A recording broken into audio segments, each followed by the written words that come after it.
आपल्या टोळीच्या माध्यमातून नवी मुंबई परिसरात 44 सोनसाखळी चोरीचे गुन्हे करणाऱ्या सादिक अली उर्फ युसुफ सय्यद उर्फ जाफरी या सराईत गुन्हेगारासह त्याच्या टोळीतील इतर 12 जणांवर नवी मुंबई पोलिसांनी मोक्का अंतर्गत कारवाई केली आहे। विशेष म्हणजे राज्यातील ही पहिलीच मोक्का अंतर्गत केलेली कारवाई आहे। आपल्या टोळीच्या माध्यमातून नवी मुंबई परिसरात 44 सोनसाखळी चोरीचे गुन्हे करणाऱ्या सादिक अली उर्फ युसुफ सय्यद उर्फ जाफरी या सराईत गुन्हेगारासह त्याच्या टोळीतील इतर 12 जणांवर नवी मुंबई पोलिसांनी मोक्का अंतर्गत कारवाई केली आहे। विशेष म्हणजे राज्यातील ही पहिलीच मोक्का अंतर्गत कारवाई आहे। या टोळीनं कर्नाटकसह मुंबई, ठाणे, पुणे व नवी मुंबईत सोनसाखळी चोरीचे गुन्हे करत 150 तोळ्याहून अधिक सोन्याची लूट केली आहे। या टोळीचा मुख्य सादिक अली आणि त्याच्या इतर 4 साथीदारांना अटक करण्यात आली असून 9 जण फरार आहेत। त्या सर्वांवर मोक्का अंतर्गत कारवाई करण्यासाठी मंजुरी मिळाल्याची माहिती पोलीस उपायुक्त सुरेश मेंगडे यांनी दिली। आम्हाला आमच्या इन्फॉर्मरमार्फत बातमी मिळाली होती की सादिक अली नवी मुंबईमध्ये चेन स्नॅचिंगसाठी 20 तारखेला येत आहे। त्याप्रमाणे आम्ही शिळफाटा या ठिकाणी फिल्डिंग लावलं होतं।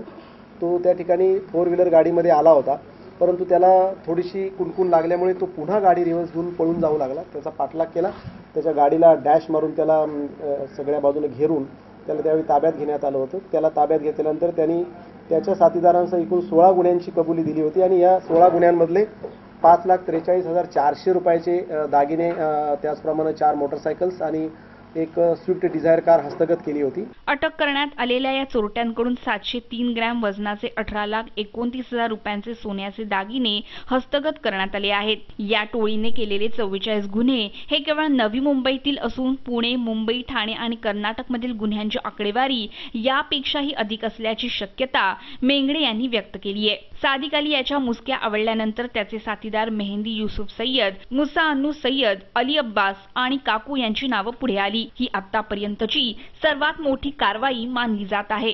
व्हिडिओ जर्नलिस्ट सूरज कांबळे व सनी मेहरोल, MVTV। गणेश मंडळामध्ये जुगार खेळणाऱ्यांविरोधातील मोहीम पोलिसांनी सुरूच ठेवली आहे।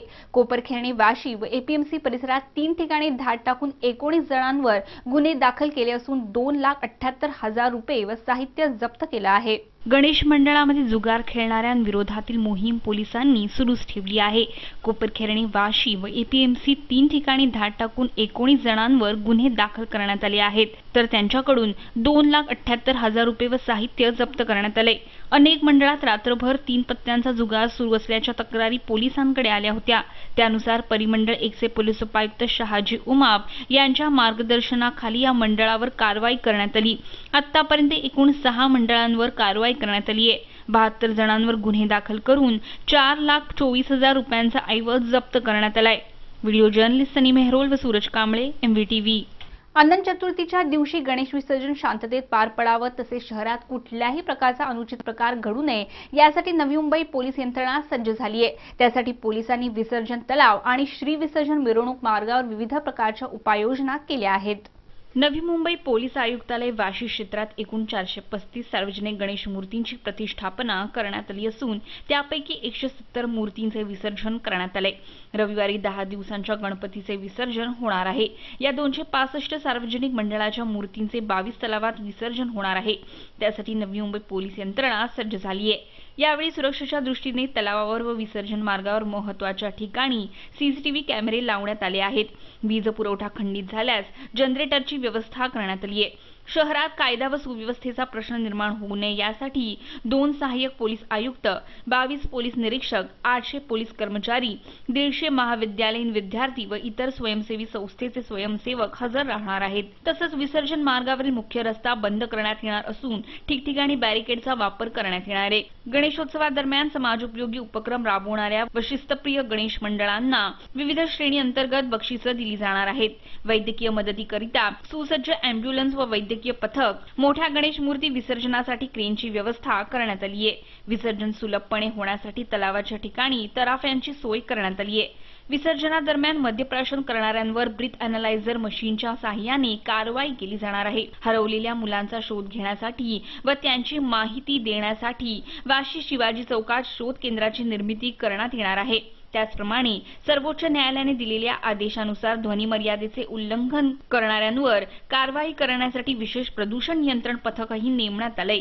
दरम्यान शहरात कायदा व सुव्यवस्था राहावी व गणेश विसर्जन शांततेत पार पडावे यासाठी विसर्जन काळात भाविक भक्तांनी दक्ष राहून पोलिसांना सहकार्य करावे असे आवाहन पोलीस उपायुक्त शहाजी उमाप यांनी केले। 27 तारखेला होणाऱ्या गणेश विसर्जनाची तयारी आता पूर्ण झालेली आहे आणि हा उत्सव अतिशय शांततेमध्ये पार पडावा। विसर्जन मिरवणुका आणि गणेश मूर्तींचे विसर्जन हे निर्विघ्नपणे पार पडावं या दृष्टिकोनातून आम्ही तयारी केलेली आहे। या संपूर्ण बंदोबस्तासाठी आमचे जवळपास 150 अधिकारी आणि 800 पोलीस कर्मचारी आम्ही परिमंडळामध्ये वापरत आहोत। त्याचबरोबर मुख्यालयाकडून जवळपास 150 कर्मचारी अतिरिक्त आम्हाला मिळालेले आहेत, त्यांचाही या बंदोबस्तमध्ये आम्ही वापर करतोय। याचबरोबर बॉम्ब शोधक आणि नाशक पथक हे आवश्यक ठिकाणी घातपात विरोधी तपासणी करणार आहे। त्याचबरोबर आमचं जलद प्रतिसाद पथक, त्याचबरोबर दंगा काबू पथक हे देखील तैनात ठेवण्यात आलेलं आहे। व्हिडिओ जर्नलिस्ट सनी मेहरोल व सूरज कांबळे, MVTV। अनंत चतुर्थी भाद्रपद शुद्ध चतुर्दशी या तिथीला साजरी करतात। या दिवशी 10 दिवसांच्या गणपतीचं विसर्जन ढोल ताशांच्या गजरात भव्य मिरवणुकीसह करण्यात येतं। उद्या राज्यात मुख्यतः मुंबई, नवी मुंबई, ठाणे, पुण्यात भव्य विसर्जन सोहळा रंगणार आहे। अनंत चतुर्दशी भाद्रपद शुद्ध चतुर्दशी या तिथीला साजरी करतात। महाराष्ट्रात 10 दिवसांच्या गणपतीचं विसर्जन या दिवशी केलं जातं।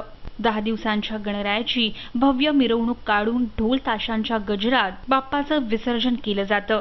आपल्या लाडक्या बाप्पाला निरोप देण्यासाठी मोठ्या प्रमाणात भाविक भक्त एकत्र येतात।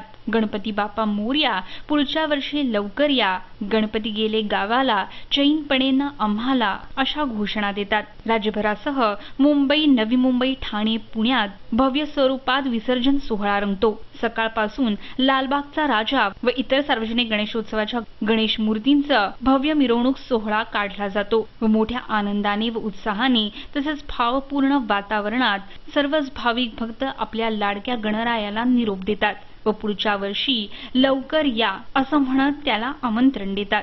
Bureau report, MVTV। बांधकाम व्यावसायिकांना धमकावणाऱ्या रवी पुजारी व त्यांच्या हस्तकाविरोधात नवी मुंबई गुन्हे शाखेच्या खंडणी विरोधी पथकानं गुन्हा दाखल केला असून रवी पुजारीच्या 4 हस्तकांना अटक करण्यात आली आहे। त्यांच्या विरोधात महाराष्ट्र संघटित गुन्हेगारी नियंत्रण अधिनियम अंतर्गत कारवाई करण्यात आली आहे।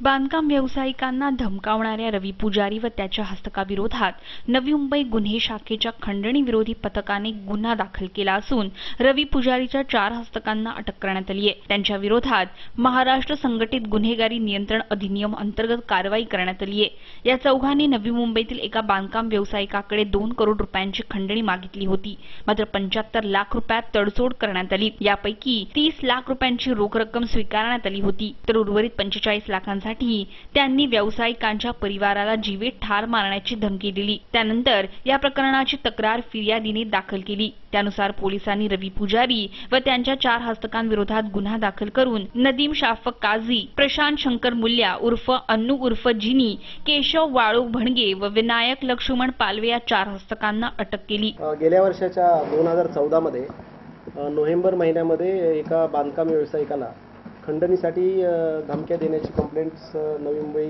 क्राईम ब्रँचकडे प्राप्त झाल्यानंतर या बाबतीमध्ये गुन्हा दाखल करण्यात आला होता आणि या गुन्ह्यामध्ये एकूण 7 आरोपी निष्पन्न झाले होते। त्याच्यापैकी 4 आरोपी नवी मुंबई क्राईम ब्रँचनं अरेस्ट केलेले आहेत। याच्यामध्ये 3 आरोपी वॉन्टेड आहेत। त्याच्यामध्ये एक रवी सुल्या पुजारी, ज्याच्यावर 34 पेक्षा जास्त गुन्हे दाखल आहेत। दुसरा आफ्ताब आलम मोहम्मद आयुब उर्फ हाजी उर्फ शंकर उर्फ विकी आणि तिसरा जो आहे अबू उर्फ निसार।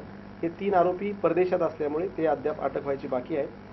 या 7ही लोकांना खंडणीच्या गुन्ह्यामध्ये मोका अंतर्गत कारवाई करण्यात आलेली आहे। सध्या त्यांना न्यायालयीन कोठडी सुनावण्यात आली आहे। व्हिडिओ जर्नलिस्ट सूरज कांबळे व सनी मेहरोल, MVTV। नवी मुंबई शहराचा समावेश स्मार्ट सिटीमध्ये झाल्याने नागरिकांना समाधानकारक सेवा सुविधा देण्याच्या दृष्टीने लोकसहभागातून विकास या सूत्रानुसार विविध पातळीवर नागरिकांशी संवाद साधून त्यांच्याकडून प्राप्त होणाऱ्या सूचना व संकल्पनांबाबत आराखडा तयार करण्यासाठी पालिकेच्या वतीने विष्णुदास भावे नाट्यगृहात मंगळवारी बैठकीचे आयोजन करण्यात करण्यात आलं आहे. नवी मुंबई शहराचा समावेश स्मार्ट सिटीमध्ये झाल्याने नागरिकांना समाधानकारक सेवा सुविधा देण्याच्या दृष्टीने लोकसहभागातून विकास या सूत्रानुसार विविध पातळीवर नागरिकांशी संवाद साधून त्यांच्याकडून प्राप्त होणाऱ्या सूचना व संकल्पनांबाबत आराखडा तयार करण्यासाठी पालिकेच्या वतीने विष्णुदास भावे नाट्यगृहात मंगळवारी बैठकीचे आयोजन करण्यात आले. 29 सप्टेंबरला सकाळी 11 वाजता महापौर सुधाकर सोनावणे यांच्या अध्यक्षतेखाली ही बैठक पार पडणार आहे. या बैठकीत स्वच्छ, शाश्वत आणि पर्यावरणपूरक शहराच्या निर्मितीसाठी नागरिकांनी आपल्या मौल्यवान सूचना करायच्या आहेत. Bureau report MVTV. MIDCतून सोडण्यात येणाऱ्या सांडपाण्यामुळे नवी मुंबईतील नाले प्रदूषित होत आहेत. हे सांडपाणी खाडीत विसर्जित होत असल्याने खाडीतील जैविक पर्यावरणालाही धोका निर्माण होत आहे. ही बाब पालिकेच्या पर्यावरण अहवालातून स्पष्ट झाली आहे. MIDCतून सोडण्यात येणाऱ्या सांडपाण्यामुळे नवी मुंबईतील नाले प्रदूषित होत आहेत. हे सांडपाणी खाडीत विसर्जित होत असल्याने खाडीतील जैविक पर्यावरणाला धोका निर्माण होत आहे. शहरात एकूण 10 प्रमुख नाले असून बिगर पावसाळी ऋतूत या नाल्यातून MIDC क्षेत्रातील सांडपाणी वाहून नेलं जातंय. या सांडपाण्यात क्लोराईडचं सर्वाधिक प्रमाण आढळून आलं आहे. पालिकेच्या पर्यावरण अहवालातून ही बाब समोर आली असून MIDC क्षेत्रात यामुळे खळबळ उडाली आहे. व्हिडिओ जर्नलिस्ट सूरज कांबळेसह राज चव्हाण, MVTV. MVTV वृत्तवाहिनीवरील बातम्या आता तुम्ही media.mvtv या YouTube-वरील लिंकवरही पाहू शकता किंवा तुम्ही आम्हाला 27571994 या दूरध्वनी क्रमांकावर संपर्कही करू शकता. तुम्हाला काही प्रतिक्रिया द्यायच्या असतील तर mvtvnews@gmail.com वरही तुम्ही कळवू शकता. आजच्या बातमीपत्रात इतकंच. पुन्हा भेटूया पुढच्या बातमीपत्रात. तोपर्यंत नमस्कार.